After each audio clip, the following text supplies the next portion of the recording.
Hey folks, Triple Crown here, coming to you from Vancouver, British Columbia. This is a round 5 Allied summary.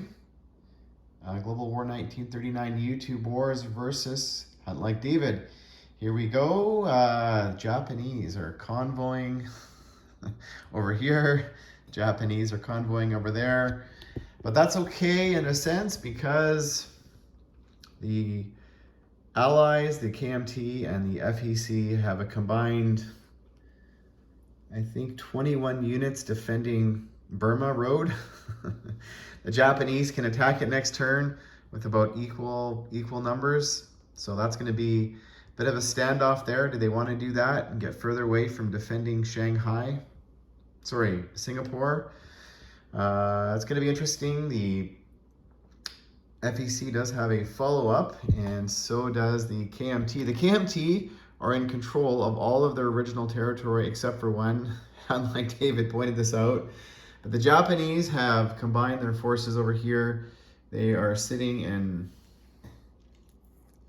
Shanxi with about 15 units, ready to finally either break out north and hit the Russians sitting in northern Manchuria, that's 2 territories away, or are they going to go over here into Yan'an and kill? There's 10 units sitting there. So do they want to go kill the CCP?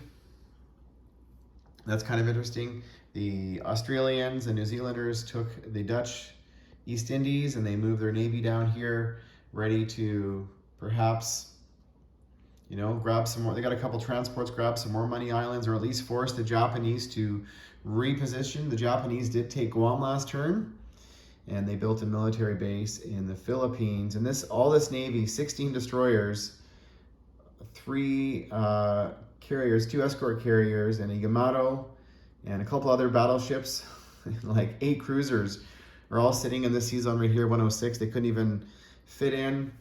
They built another fully loaded carrier with a Yamato, and they've got a couple subs there. So that's what's happening over here. America moved its 7 destroyers up and tactical bomber, and they built 8 submarines, a cruiser, and an attack transport this turn. The Americans did sink the transport off of Guam. The Russians have retreated from Moscow. They scorched all their scorched earth, everything they could, and they spent the bulk of their money this turn. In Novosibirsk, they built 6 infantry, medium tank, a heavy tank, and they moved their train back, and the air force of 4 fighters and a tactical has survived. And the rest of their stuff is moving away from Moscow. They did build 3 infantry there, and they set up a blocker here in Kharkov in case the Italians want to send their aircraft to open the path to Stalingrad next turn. And they also put a blocker up here so the tanks can't blitz through.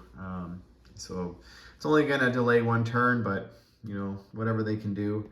Over here in Cairo, a little bit of a standoff happening here near Tobruk.